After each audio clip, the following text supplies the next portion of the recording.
Hello guys, welcome back to the Beastie Room. Now you would have remembered on Monday we showed the video of our Singapore blue that had been infested with maggots from phorid flies. Now we cleaned her up and basically put her back in the tub to see how she would get on. It is now Wednesday, so it's been 3 days, and we're now going to check her and see what's going on, see whether we've had any improvement or whether it's just the same or whether she's got worse. We don't know. Now there's two trains of thought here with when we're doing things like this, is how often do you or should you check the animal in question. Now I prefer to leave them for a few days and let them go. When we put her back in the box, I know in myself that she was put back in a as clean as possible state. So I prefer to leave them for a couple of days, let them settle down, recoup, get over some of the stress of the handling and what have you that we've done, and then hopefully they start to get on the mend. Now there is a thing there that you should check, say the next day and then the following day and then the following day, and all, in my opinion, all we're doing is stressing our spider out. It's putting it through so much stress that doesn't need to be done. And it's like many things that we do with our spiders, and many of the things that we see on Facebook, on the groups and bits and pieces. Sometimes doing nothing is better than doing something. It's a very, very catch-22 sort of situation.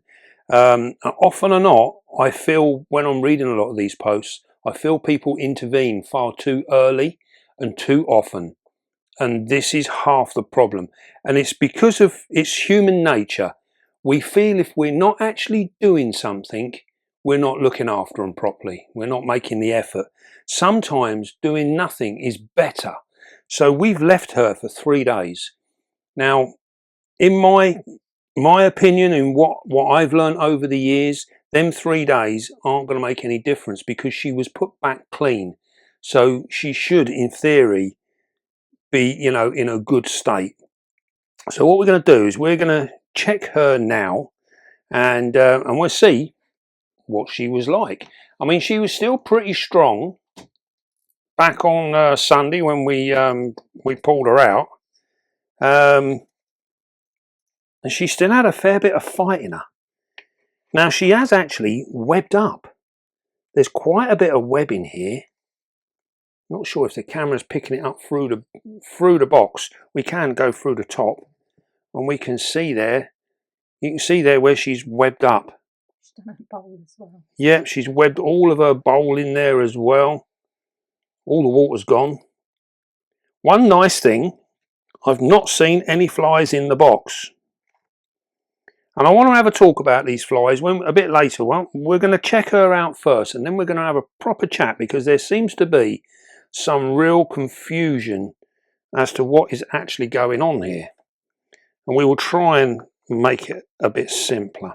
Right, so what we're going to do now is we are going to lift our bit of bark back. Remember, we kept this very, very simple. Right, there she is. She's not looking too bad. Let's see what kind of reaction we get when we touch her with a brush. Can we see her there? Now look at that. She's actually got a little bit of a stance about her. She's straight away looking to defend herself. We're just going to try and... Can you turn the box just a touch this way so we can get a nicer angle? Try and That's move. it, perfect. Right. Lift her up. She looks to be... There's a little bit of maggot action down there still. And then one fly. Look at that, one fly. Right, so what we're going to do, we're going to repeat what we done last time. You notice she's already on the move. She was very subdued last time. She's obviously feeling a little better. I'm going to take that out of there as well.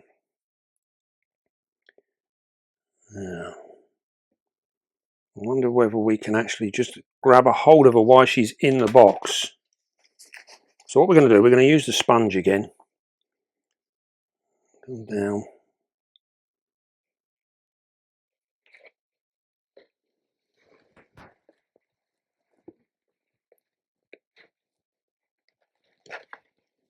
Alright, she is much, much stronger. Wow, very, very strong. I'm just going to get a better grip. Very important we get a good grip. Move that out of the way.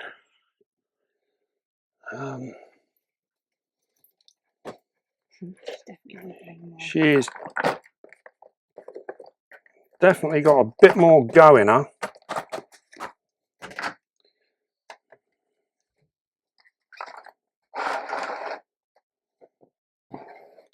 Pull this over here.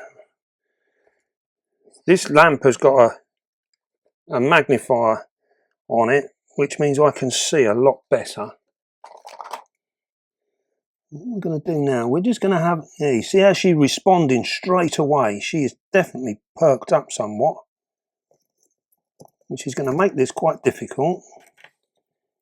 I think in some respects it was better when she wasn't quite so lively. Now, we had in the comments, many people were saying that these white marks were fly eggs on the legs. Now,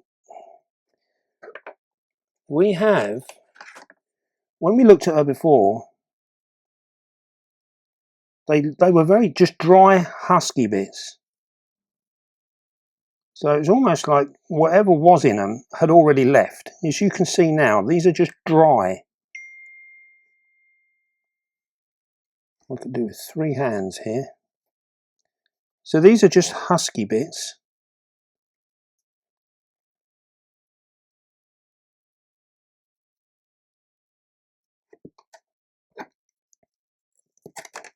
Watch your fingers, David. As you can see, there's a lot of fang action from her this time round. She really is up for it.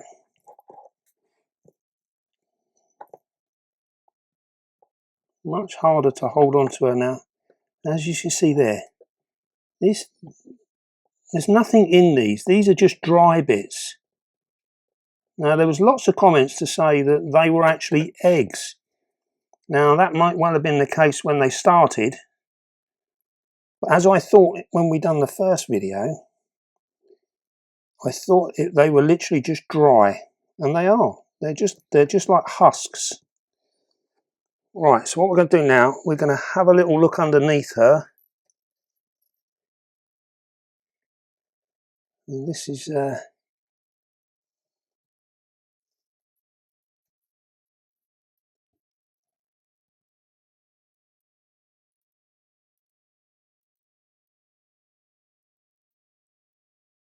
you can see there, she is absolutely clean now. I thought I saw some maggots on her, but they don't appear to be maggots. I think it was just the dry husks that I was seeing.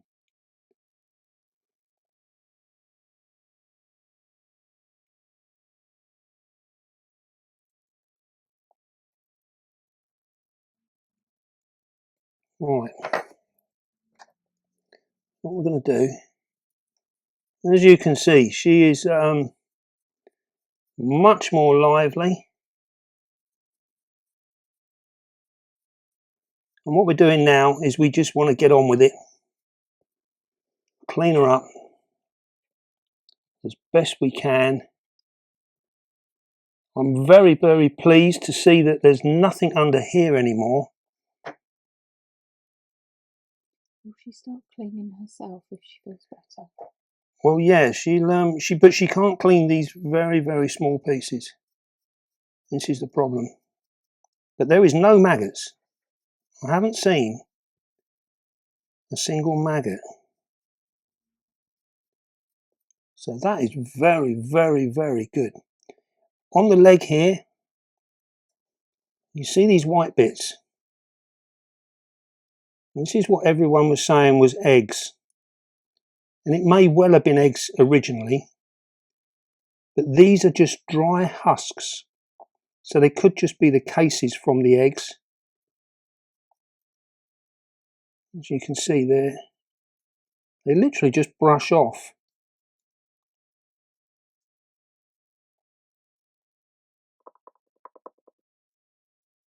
As you can see, look, they are just brushing off. So what we're going to do, we're going to try and clean her up as best we can, as quickly as we can.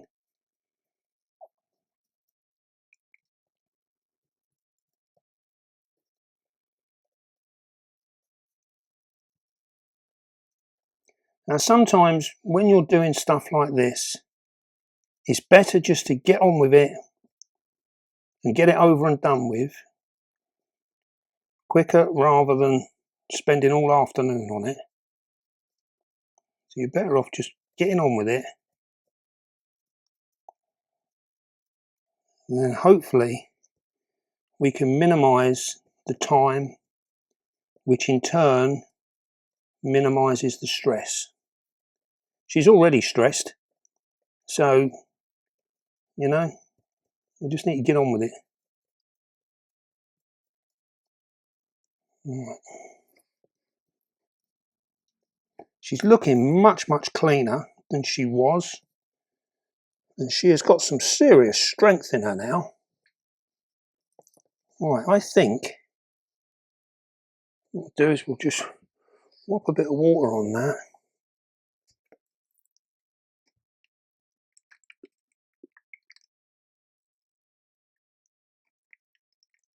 Just wash this off here.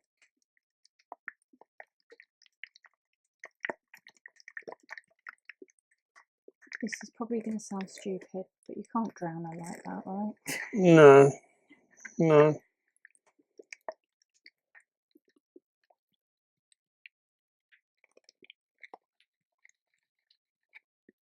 I'm just using the thing there.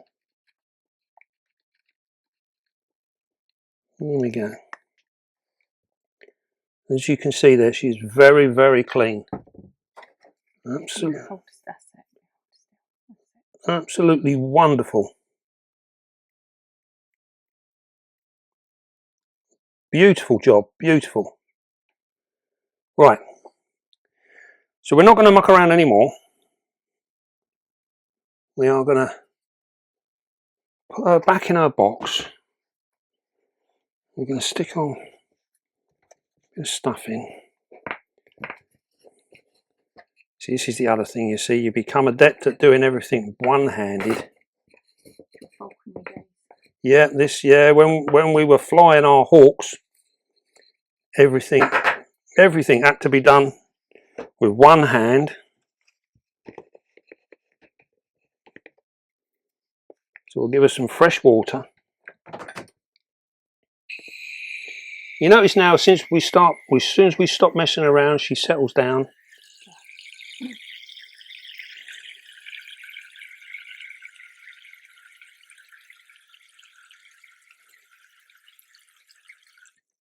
Right. Okay. So we're going to put that back on there. Close that up. Oh.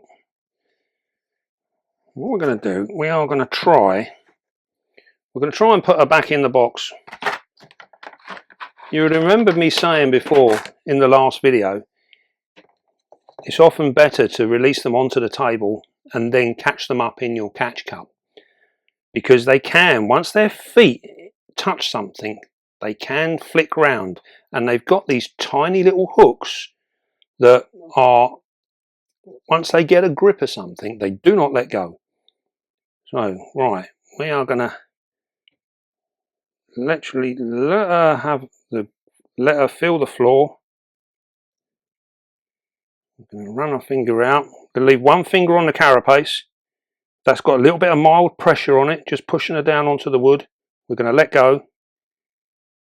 And we go. There we go. Now she is in what we would call a little state of shock at the moment.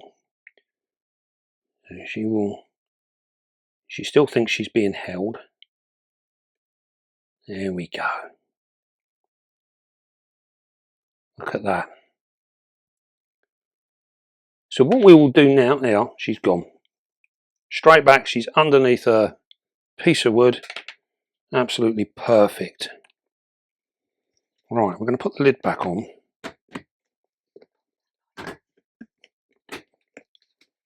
And we're going to turn the light off. Right, give her a little bit of peace and quiet. Right then, so just to recap, as we saw there, right, I think we're gonna try and clear up some of the questions that we had. Now, I will say one thing. We've had that video at the moment, I think when I last looked at it, it had 30,000 views. That is a hell of a lot of views, and we're very pleased with that. And we're glad that so many people have found it enjoyable. Now, if you have actually watched the video, please go back and hit the like button, because that really will help with the algorithm and everything else. It seems a shame we've had so many views, but not everyone is hitting the like button. So please go back, hit the like button, do us the world of good, help support the channel. Now, we had some of the questions, as we said when we were cleaning her up then, about the white specks on the legs and on the body. And as I said in the first video, these are husks. They are the empty cases of what we think are egg cases. Now, so none of them are living. There's no eggs in there. They've already hatched and they were already on our spider. So as we thought, when we were cleaning them off before, they were literally just floating off and they're just dry husks.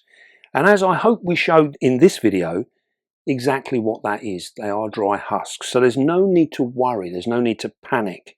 Now, one of the other questions that we got asked was, are you not concerned about having all the stuff on the table and then the stuff on the table contaminating the rest of the room? Right. There seems to be a confusion with what we're actually dealing with here. We are dealing with phorid flies. Now, these are a tiny fly, like a gnat, very similar to our fruit flies, but entirely different by the same token. Now, with the phorid fly, we have had phorid flies in the hobby for as long as I can remember. When we get our soil, whether it be beastie mix that we collect from the wild, or whether it be potting compost that we get from the garden centre, we get phorid flies in the soil. When you buy a plant at the garden centre, or you're out and about, you buy a plant, that in turn will have phorid flies in the soil. So we have had these flies in our hobby, in our rooms, in our day-to-day living for years, absolutely years, without any fear of them being a problem. And they've never been a problem for us in our room. So we had a lot of questions saying, oh, aren't you worried that the other flies are going to go and infect your other spiders? The fly itself is not the problem. Yeah, we need to understand that. The fly is not the problem. What created this problem was the environment within the spider's enclosure. So, unfortunately, she ended up in an enclosure where there was very to none ventilation, and it was very damp in there. That in turn made that box sweat. So that produced the absolute perfect environment for the phorid fly to be able to reproduce and to do its thing. Now, the offside to that was the environment produced within that box was the worst environment for our spider. So our spider started to feel sickly. She's in there, she's not happy, and the environment is completely wrong for her. So she's gone downhill. She's succumbed to the environment. So she's getting worse. The flies are getting better. The flies are thinking, wow, this is Christmas. You know, we are in heaven. And now we've got a sickly host to lay our eggs onto. And that is what happened. And then when our spider feeds, often or not, you will often see a white pasty stuff around the mouth when they come up on the glass. You can see this around the mouth. This is often residue of food. And people get really worried and they think, oh my God, we've got nematodes, all the rest of it. All you're seeing is a messy spider who's just had his breakfast, you know, and it's all around his mouth. If you've got the environment where it's really bad, like we had, then the flies go to that and they lay in the mouth, because that is the soft parts of our spider. Now, a maggot needs soft parts to actually be able to get on and do its thing. So the mouth, or an open wound, or anything like that, or the you know, anything like that, where it's going to find a soft entrance, that is where it's going to, warm and wet. Yeah, that is where it's going to actually lay its eggs. That's where it wants to be. Now, as soon as them maggots hatch out, they then create their own, I'd like to say it's not a saliva, but they create their own mucus, which helps break down the host body. Yeah? So anything that is in there, because of the mouth being open, that helps to break down the sides and the opening of the mouth. And that is what you can smell. It's not our spider that's gone off. It's the stench coming from the actual mucus that the maggots create to help break down the flesh, which is what they in turn feed on. So it's very important that we understand the cycle of what is happening. We had comments saying, oh, you know, you should just put that spider down. We should have killed that spider instantly. We're being cruel by doing what we're doing. Well, I think we've shown we've now got a strong, healthy spider.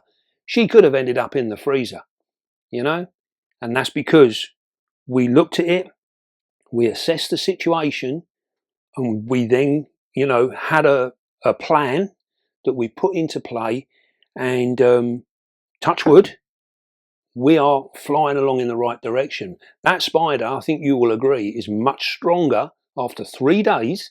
She is actually fighting back, and we saw a lot of defensive stuff from her. Before, very, very little. So, you know, we've actually succeeded in what we were trying to do. We've cleaned her up, and all we done was use water. You know, we had lots of comments about, you know, we should be using this, that, and all sorts of different things. Many, many things that we can use with many other animals, we cannot use with inverts because it's just too dangerous for them. So we have to go back to basics and just good husbandry, clean them up. Now, another thing that that seems to have come up, and there was a very, very good video, little video clip on Tarantula Society Facebook page, and a chap put up a picture of a spider there that was infested with nematodes. Now, nematodes and phorid flies are entirely different things. They are so, so different, and it's very important that we understand the differences. And as I said in the previous video, when we first got her out, I was convinced that we didn't have nematodes. What we had was an external parasite, being the maggot and the fly. Now, with nematodes, they are underneath, they're internal, and they work in an entirely different way. Now, with nematodes, we could not have helped, if she had nematodes, we could not have helped her by doing what we've done so far. And in all honesty, it is kinder with a spider that's got nematodes to literally euthanize it. So you want to take it away from your collection and you want to freeze it and then dispose of it properly. You know, if you get one from a supplier, don't send it back. Just take a little video of it, freeze it. You know, it's a ticking time bomb. Nematodes are an absolute curse. if you get them within your collection, you really are onto a hiding for nothing. So if you feel like you've got nematodes, get some video, get it out there, get people to have a look at it, and then act straight away. You know, don't muck about with it. There is no cure. Let me get this straight. There is no cure for nematodes. What are the signs of nematodes? You'll see them, as in that video, with the light. When it goes on them, you can see them moving underneath, and you can see the light reflecting on them as they move. So they look like tiny little maggots, but they're underneath the skin, and you can see them in there, and they are absolutely horrid things. And they'll come up, and they work from the inside out. So horrible things. And if you get them in your collection, you really are onto an absolute hiding. So very important, the minute you think you've got nematodes, you need to isolate, make sure that you identify them correctly. And if you do get them correctly identified as nematodes, then for God's sake, just put it in a box and put it in the freezer. I don't care whether it's your favorite spider, put it in the freezer, euthanize it immediately. You cannot do anything for it. With the phorid flies, there is a chance. We can do, and we've shown here. We caught it early enough. I mean, to many of you, it looked too bad. To me, I didn't think it was that bad. So, you know, we make a judgment call and we go ahead and we do what we're doing. And it's worked. You know, we've saved this spider. There was no need to euthanize this spider whatsoever. And we've managed to clean it up. So what we'll do now is we will check her again in another couple of days. We'll give her another 3 or 4 days, and then we'll check her again, and then we'll see how she's going. You know, hopefully what we really want from her now is a molt. We want to get her into a molt. We'll pop a little bit of food in tomorrow. So she's had a really stressful time just now. We pretty well upset her. As you saw there, she was fighting back. Now, some of you may say, oh, that was terrible. You know, she was obviously distressed. She was fighting back, you know, very uncomfortable spider. What on earth was we doing? We got the reaction that we were praying for. You know, we got a feisty spider that was saying, get your dirty hands off me, you know, or I'm going to bite you. You know, I've had enough. Get off. That's exactly what we wanted. If she just laid back and was like, ugh, we'd be like, oh dear, this ain't working, you know what I mean? She's sicker than we think. So we've actually got a spider that's healthy, strong, and dare I say, very upset with me, which is exactly what we wanted. So it's a good sign, you know, it's a good sign. We must take the positives from it. The stress is something that needed to happen. And we get on with it, we do it nice and quick and get it done. It's the ideal scenario. Right, I think we've touched on most of the sort of comments that were literally doing the rounds on the last video, and hopefully we've cleared some of that up. If you've got phorid flies in your room, which I'm sure you will have, pretty much every spider keeper has them, don't worry. There is no need to panic. It was the environment that caused the problem, not the fly. The environment. Yeah, must make that clear. It was the environment that set this off. So if you've just got the flies, don't worry about it. Get a sticky paper, you'll catch them up. Not a problem. But do not panic. We saw quite a lot of panic in the questions, and I feel that we need to clear that up. You know, there's no need to worry. Right. Well, our spider is on the mend. I am chuffed to bits. I'm really happy with that. We will check on her again, and we'll see how she's getting on. But I think we can class this as a success. Get a bit of food in her now, we'll be well happy. Right then, don't forget, leave your comments. You know, if anything you want to ask, put it down in the comments. We'll do our best to answer them. And please hit that like button. Really does help us out massively, more than you ever dream of.